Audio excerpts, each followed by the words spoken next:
Hello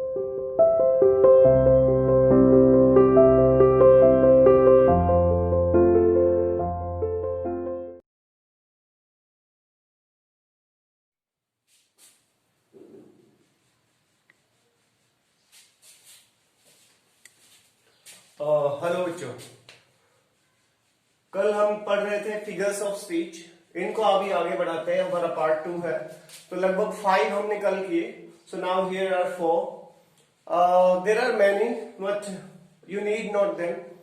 what you need in your syllabus, I am going through that. So pun, onomatopoeia, oxymoron, लाइटोटिस, इनको आज हम करते हैं, सीखते हैं ये क्या है। और जैसे कल बताया था ये सब अलंकार है और किस तरह से अंग्रेजी में इनका यूज होता है, पोइट्री में कैसे इनको आपसे पूछा जाएगा। शुरू करते हैं आज का काम। पन, बेटा जैसे अपने हिंदी में पढ़ा है कि श्लेष नाम का अलंकार है, तो उसमें क्या होता है, एक शब्द बहुत सारे मीनिंग देता है। तो पन का मतलब भी ये है, सिंपल भाषा में समझाऊंगा वो समझना। One word with many means, right. बस इसको पकड़ लेना। इसकी एक्सप्लेनेशन बड़ी बड़ी सी है, ऐसी वैसी है। सिंपल जो बात समझने की है, जो गहराई की है, वो ये है बच्चे। ठीक है, मतलब एक ही शब्द को एक बार इस्तेमाल करना है या बार बार इस्तेमाल करना है, लेकिन मतलब उसके अलग अलग होना, उसी को आप कहते हो पन। जैसे सपोज करो हमारे सिलेबस में एक पोएम है ऑन जेनिफर टाइगर्स, तो उसमें लिखा है ना, एक एग्जाम्पल तो वहां से लेते हैं। हर हैंड्स रिंग्ड, ये मैं पहले भी समझा चुका हूं, याद चुका है। रिंग्ड विद ऑर्डील्स, ऐसा लिखा हुआ है। तो देखो यहां कौन सा अलंकार हुआ, कौन सा फिगर ऑफ स्पीच हुआ, पन। कारण ये है कि जो रिंग्ड शब्द का इस्तेमाल हुआ। अब रिंग के दो मतलब होते हैं, क्या क्या बच्चे, एक तो अंगूठी के लिए यूज करते हैं और दूसरा घेरा या कोई गोला, वो भी रिंग होता है। बॉक्सिंग का भी रिंग होता है। तो बस जब दो शब्दों के लिए, यानी एक ही शब्द दो या दो से ज्यादा शब्दों के लिए यूज हो रहा हो, तो समझ लेना उसमें पन है। समझ गए। जैसे में देखो एक और एग्जांपल लेते हैं। The soldiers have a joint operation. अब समझो, आप एक शब्द आ गया जॉइंट। अब भाई जॉइंट ऑपरेशन, आर्मी का जॉइंट ऑपरेशन मतलब एक ही साथ मिलकर काम किया। अब जॉइंट का मतलब यहाँ क्या क्या मतलब हुए भाई, जोड़ना भी होता है, ज्वाइंट करो इसको, और जॉइंट का मतलब होता है एक साथ। तो मीनिंग अलग अलग बनते हैं। ठीक है, तो अगर एक ही शब्द कई जगह यूज हो रहा है तो भैया इसमें भी पन हुआ। ठीक है, ओके। एक और ले लेते हैं, याद आ गया अभी। We are eating dates. अब भैया ये बड़ा प्रॉब्लम हो गया। अब डेट का मतलब, हाँ बेटा क्या क्या होता है, डेट का मतलब बच्चे तारीख भी है और डेट का मतलब खजूर भी है। तो कुल मिला के क्या समझ में आया, ये शब्द है जो इस बात को शो करता है कि ये एक पन है। समझ गए। आगे आते हैं, चलो बेटा ये दूसरे वाला बहुत इंटरेस्टिंग है। छोटे छोटे स्टेटमेंट लिखो ताकि समझ में आ जाए बात। बड़ा बड़ा स्टेटमेंट लिखने का कोई फायदा नहीं है, वो सिर्फ एक फॉर्मेलिटी है। समझ आने की बात अलग ही है। ओनोमेटोपोइया, इसको अलग अलग प्रोनाउंस किए करते हैं कुछ लोग, ओनोमेटोपिया, ओनोमेटोपोइया, पर करेक्ट यही है कि ओनोमेटोपोइया। तो ओनोमेटोपोइया होता क्या है, देखो ओनोमेटोपोइया होता है भैया, ये साउंड वर्ड पे बेस्ड है।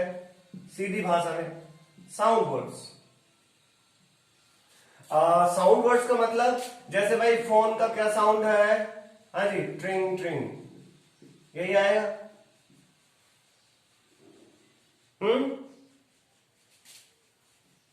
ठीक है, कोई चीज गिरती है तो उस साउंड को क्या कहते हैं, धड़ाम। तो धड़ाम को अंग्रेजी में क्या कहते हैं, थड। अच्छा भाई, ठीक है। और साउंड से रिलेटेड, जैसे हवाओं का बहना क्या कहलाता है, ब्लो। पानी का बहना क्या कहलाता है, फ्लो। ये उनके साउंड के लिए वर्ड यूज किए गए, उनके एक्टिविटी के लिए वर्ड यूज किए।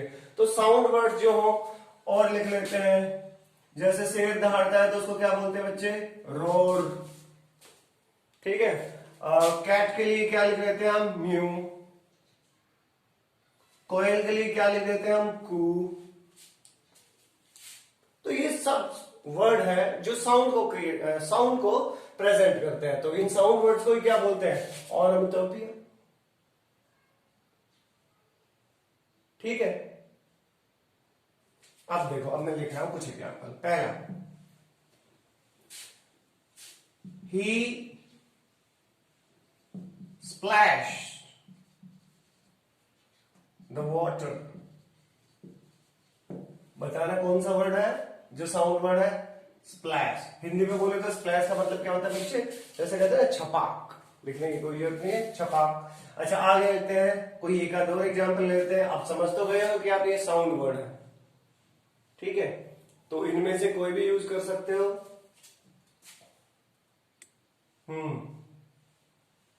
She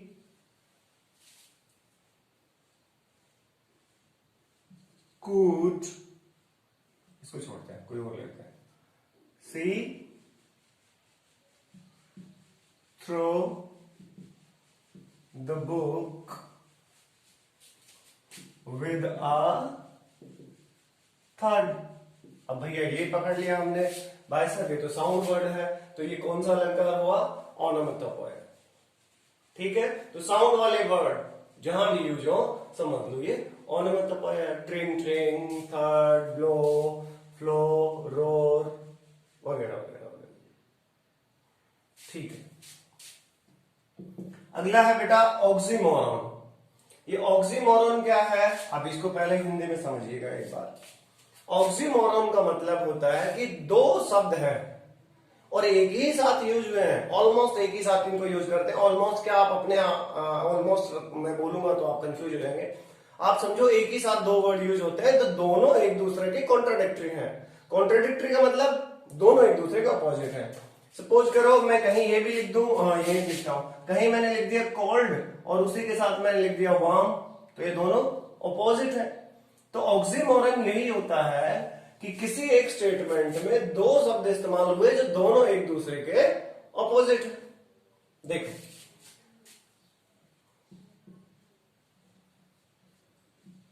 use of opposite words in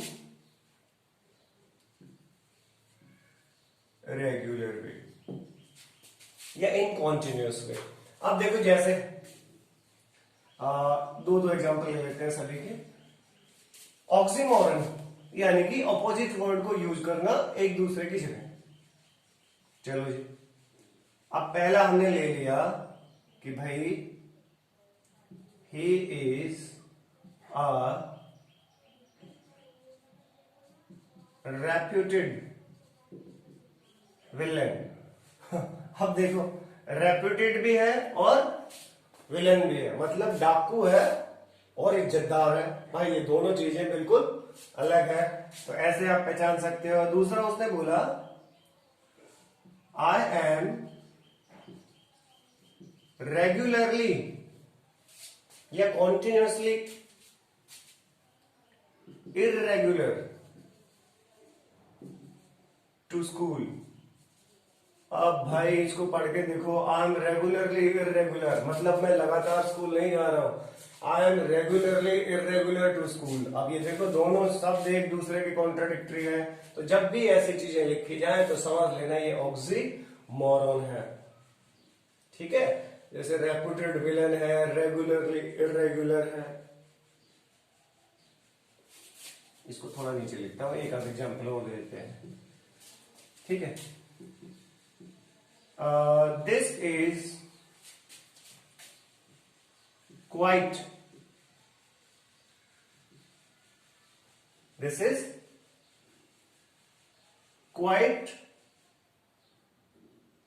low। अब जरा ध्यान से देखो बच्चों, क्वाइट का मतलब होता है काफी और लो का मतलब कम हो गया। क्वाइट लेस, क्वाइट लो, वो कुछ भी लिख दे तो आप समझ लेना कि इसका मतलब होता है ज्यादा। जैसे हम बोलते हैं ना इट इज क्वाइट इजी, तो क्वाइट का मतलब हमारा क्या होता है, ये काफी आसान है। क्वाइट अधिकता के लिए यूज करते हैं, लो कम के लिए। तो देखो ये दोनों एक दूसरे के कॉन्ट्राडिक्टरी हो गए, बस यही चीजें देखनी है। ठीक है, अब हमारा था लाइटोटिस। बच्चे ये और ले लो एक। अरे भैया ये भी बड़ा साफ सुथरा सा है, आप इसको पढ़ते ही समझ जाओगे।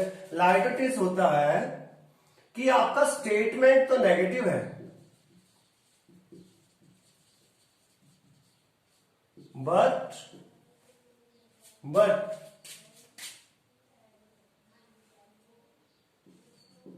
इट गिव्स कैसा, पॉजिटिव, या आप कह सकते हो अफर्मेटिव सेंस। ये पॉजिटिव या अफर्मेटिव सेंस आपको देगा, तो ये चीज समझने लायक है। चलो, statement negative but gives positive और अफर्मेटिव, पॉजिटिव और अफर्मेटिव सेंस।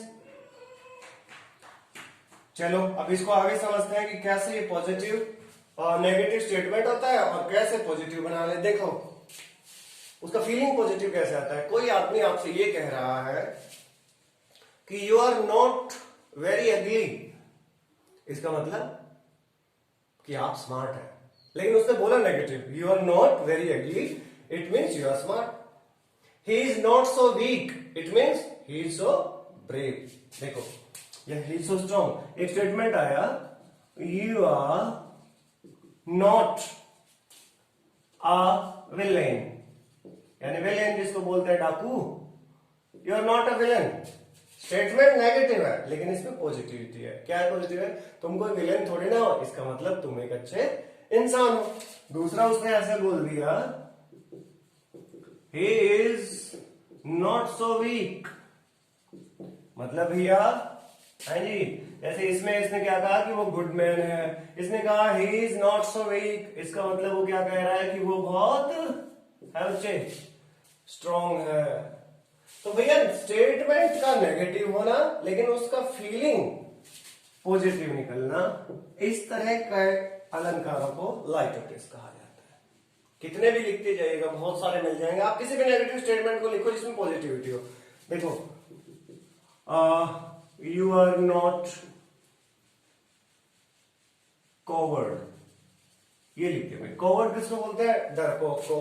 तो इसका मतलब तुम कौन हो भाई, इसका मतलब वो बच्चे कि तुम ब्रेव हो। तो बस ये स्टेटमेंट है आज के लिए फिगर्स ऑफ स्पीच पार्ट 2। अब फिगर्स ऑफ स्पीच हमारे खत्म होते हैं, कल से आते हैं अपने नेक्स्ट वर्क पे, पोएट्री या अपना राइटिंग स्किल्स दोबारा से शुरू करते हैं। पन, ओनोमेटोपोइया, ऑक्सिमोरन, लाइटोटिस। सीधी बात समझो, पन का मतलब एक शब्द और कई यूज हुए हैं उसके। ओनोमेटोपोइया जितने भी साउंड वर्ड है, टिक टिक, घड़ी की टिक टिक, फोन की ट्रिंग ट्रिंग, साउंड वर्ड जहां आ जाए समझ लेना बच्चों ये ओनोमेटोपोइया है इस लाइन में। ऑक्सिमोरन, दो शब्द एक जगह लिखे गए हैं और दोनों एक दूसरे के अपोजिट है, समझ लेना ये ऑक्सिमोरन। और लाइटोटिस, जिस भी सेंटेंस में नॉट लिखा हो, नन लिखा हो, नेवर लिखा हो, तो ध्यान से देखना, उसमें अगर नेगेटिव स्टेटमेंट दी गई है मतलब नोट से भी नेगेटिव और जो शब्द लिखा है वो भी नेगेटिव। जैसे वीक एक तरह से नेगेटिव है, विलेन नेगेटिव है, कॉवर्ड नेगेटिव है, लेकिन वो उसको कह रहा है कि कॉवर्ड नहीं हो, तो इसलिए वो ब्रेव है। तो बेटा ये सीधे नेगेटिव वाले litotes, opposite contradiction, oxymoron, sound words, onomatopoeia और एक ही वर्ड के बहुत सारे मीनिंग निकलना, पन। तो आज के लिए हमें खत्म करते हैं। देखो ये खत्म हो गया, इसमें मैं कुछ भी बढ़ा नहीं सकता और आपको मैं कुछ सेंटेंसेस दे रहा हूं, तो उनमें से आपको बताना है कि किस किस में कौन कौन सा फिगर ऑफ स्पीच है। ठीक है, ये आपका एक पीडीएफ जाएगा आपके पास, तो उसमें प्लीज सभी करना और अपने प्रैक्टिस करना। ये जो 9 हमने सिखाए हैं इन्हीं से रिलेटेड में डालूंगा। Thank you so much, bye bye for now, see you in the next video.